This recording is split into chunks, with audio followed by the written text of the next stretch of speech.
Good evening, readers. Tonight's another night of reading from this book at exactly page 235.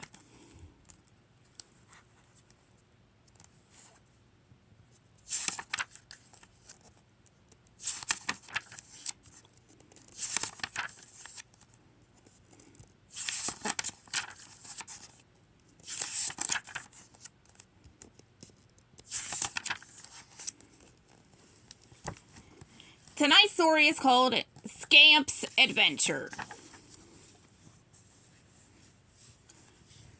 In a small New England town, there lived a happy family. Jim Deer, his wife Darling, and their baby boy lived with two dogs named Lady and Tramp and their puppies, Annette, Colette, Danielle, and Scamp. The dogs didn't mind following the rules of the house, except Scamp. He didn't like to take baths or go to sleep at bedtime. His favorite part of the day was playing ball outside with his sisters. Even then, Scamp longed to have his own adventures beyond the front yard.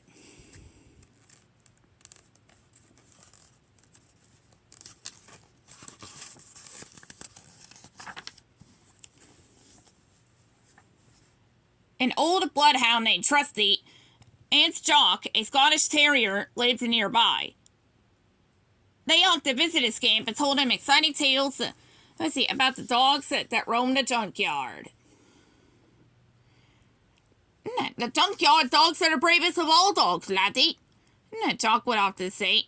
Scamp could never get enough of their stories. More than anything, he wanted to be like the junkyard dogs.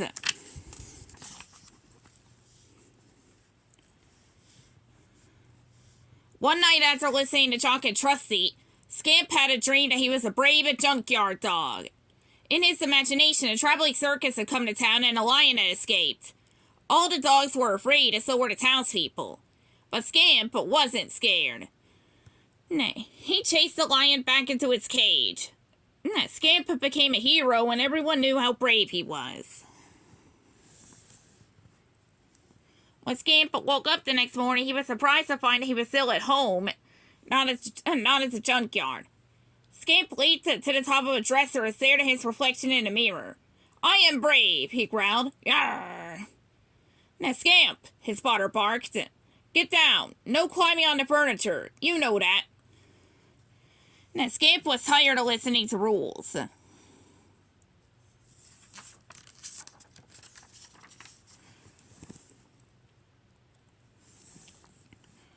Before anyone could stop him, Scamp ran to the front yard. He spotted an opening in the fence and squeezed through. He stood outside his home for the very first time and wagged his tail with excitement.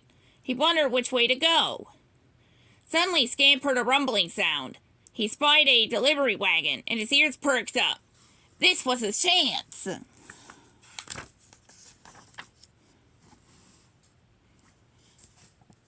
Scamp raced down the street after the wagon. "This is great!" Scamp barked happily as he ran. Ruff, ruff! There were so many new things for him to see. He passed by yards, fences, and a park filled with children. Scamp was so happy to be outside they barked even louder. Ruff, ruff! The wagon moved faster than Scamp could run. It made a sharp turn and disappeared down a busy road. Scamp wasn't sure which way to go. Just then he sniffed the air and smelled something interesting. He followed the scents for a long way. He walked down many different streets and through some alleys. Finally, he reached a place he had only heard about. The junkyard. Looking around, Scamp saw tons of old crates, torn sofas, and broken furniture. Even better, no one was there to yell at him about climbing up on a dresser. The junkyard was just the way Jock and Trusty had described it. Scamp had a great time exploring. Then all of a sudden, he heard a voice. "Hello," a bunny said, popping out of a crate. "New here?" Scamp growled. He didn't want to seem scared, though he was. "I'm Barley," the bunny said.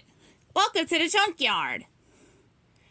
Scamp stopped growling. The bunny seemed friendly, so Scamp wagged his tail. "It's a great place to be if you're all alone," Barley told him.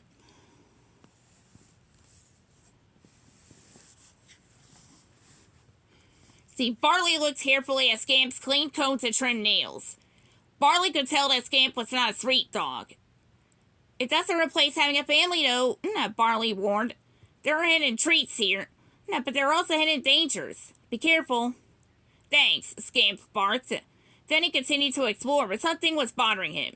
Barley had mentioned family, and Scamp felt a little guilty about not saying goodbye to his. Scamp soon smelled the yummy treats and decided to investigate. In the nearby crates, Scamp found a bone.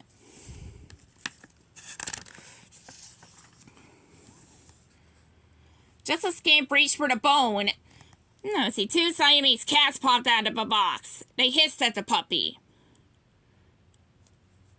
Now, don't even think about it, one of the cats said. As Scamp had heard Jonk and Trusty talk about the cats in the junkyard and how much trouble they cause.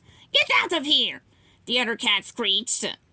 Now Scamp was really scared. He wanted to go home. He walked through the streets, looking for familiar signs that would lead him back.